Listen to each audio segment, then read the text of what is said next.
is number one, because I believe that action speaks louder than words. Talk is cheap, and apparently gifts are also cheap on this part. So do what you just said. Prove it. Action speaks louder than words. All right, get it. We're sort of going to record this, and when Bruce has a girlfriend, let's play this recording. What about you, Yasha? You and your wife's cooking. We also need to show her that you do enjoy your wife's cooking. Yes. Not because you have to, but you actually do enjoy it. I do enjoy it, and I do express what I like and what I don't like so much. So it's we keep the communication open. I think that's really important.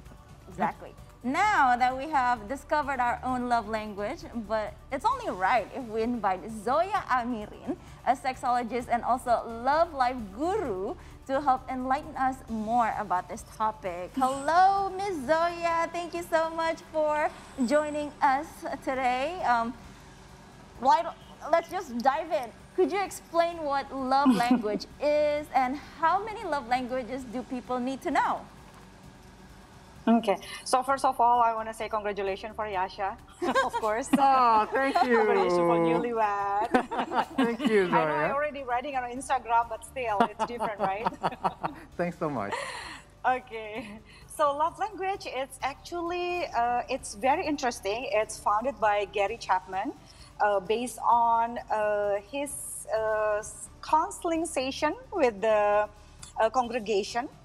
But the good thing about love language is it's very simple, but I found it in many couples that I've been counseling with that so many people need to be loved the way they want to be loved, So when you love someone, usually we have a tendency to love someone the way we want to be loved. For instance, if you, who is actually has a receiving gift? Me. Love language? Yani. Okay, so, okay, Yani have a receiving gift love language. So usually, when you have a receiving gift kind of love language, you love your husband the way you want to be loved, right? So you're giving him a gift, a meaningful one. For instance, that remember this is the first time when we date, and this is the kind of food that we eat, or maybe this is the kind of movie that we watch the first time, or something like that. But actually, your husband, for instance, a physical touch kind of person. For him, it's okay to receiving gift from you, but in other way, for him, he wants to feel loved by you, like holding his hand, or while talking to him, you some kind of touching him instead of giving him gift. So love language is actually the way you love your loved one, the way you love your spouse in the way they want to be loved, not the way you want to be loved. All right. Okay. Ms. Zoya, why is interesting, right? Very interesting. I'm speechless right now. Why is it beneficial for a couple to understand each other's love language?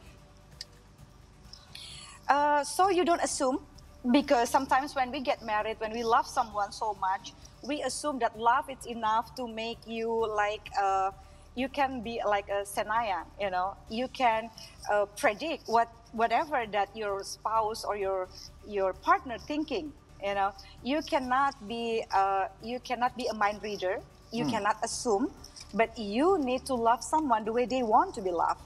It's only way for you to survive, have a happily marriage together, happy relationship together. Because, if you being loved the way you want to be loved, like according to your love language, if you a kind of person who, like your top three, for instance, is what was it? Yasha top three. It's like a physical touch. Physical, for and instance, so acts of service, and the other one was what was that? Words of affirmation. Yeah. Yeah. So if you been loved by physical touch, like if your partner, your wife, talking to you while touching you and holding your hands, or while you are walking together, and it give you appreciation using like, oh, thank you for doing this for me. I appreciate you doing this. You feel loved the way you want to be loved, not the way she wants to be loved. I It's really meaningful. It's make people feel like, hey, my partner really loved me. I matters because he loved me or she loved me the way I want to be loved, not the way she thinks or the way he thinks to be loved. For instance, this is a very simple explanation. For instance, like there's a couples that actually the wife really the kind of bookworm kind of person. She really loves to read, like, oh my God, she is like a binge reading kind of person. And the husband is the kind of person who like to really watch a movie, is a movie freak kind of person. Then one time he said to me like, "Mbak Zoya, you know what? I really love my wife. So I give her for her birthday a home theater." So it was like a GTS 7.1 kind of,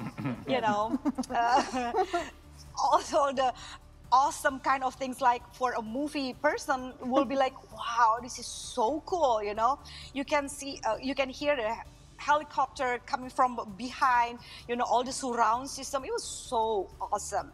But the wife was like, oh, thank you. But, it would be so nice if you just give me like Kindles. And that kind of things that if I can go anywhere, I can like bring like 100 books in there for me to read.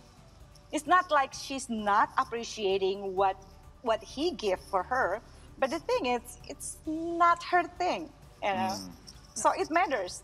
Knowing your partner love language, knowing your love language, it helps you to communicate like, hey babe, I really want you to, touch me more. I feel loved when you appreciate me, I want to know if I'm being appreciated, and it makes me feel loved.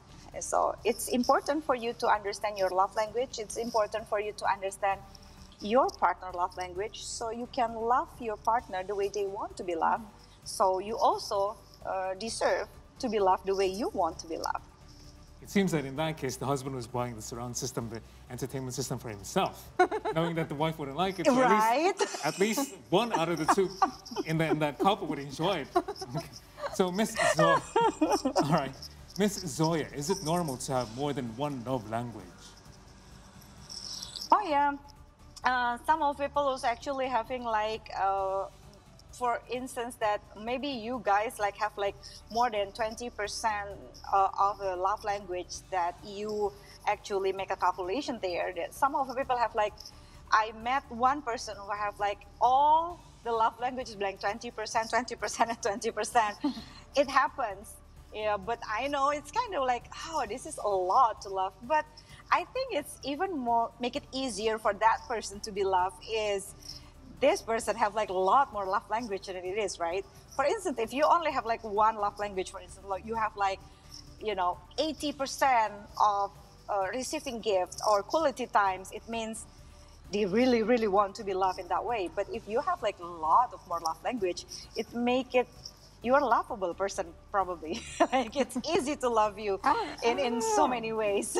Like me, Zoya. Right? You have like 3 love languages. You are so easy to love. Now, Miss Zoya, so there are 5 love languages, and I've only been married for almost 7 years now. So is it also beneficial for a long married couple to understand their love language?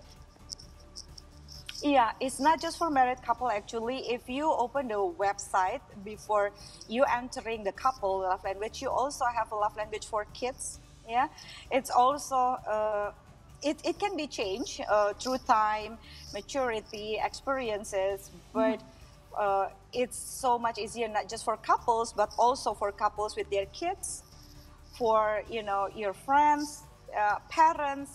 It's so much easier knowing everybody's love language, so we know how to love them the way they want to be loved. Wow, okay. Zoya, thank you so much for coming on the show. This is not the first time, and we'll be talking to you more because you have so many insights, so many learnings every time we talk to you. So stay safe, You're welcome. and maybe we'll catch up around the Senopati area, right? We know Yes. where you are. Thanks so much, Ms. Zoya Amirin. You're welcome. So I know what to do. I'm gonna have my husband take the quiz too, so I know what his love language after 7 years now. Hey babe, let's take the quiz. Do you think you know what his love language is? I think so. I think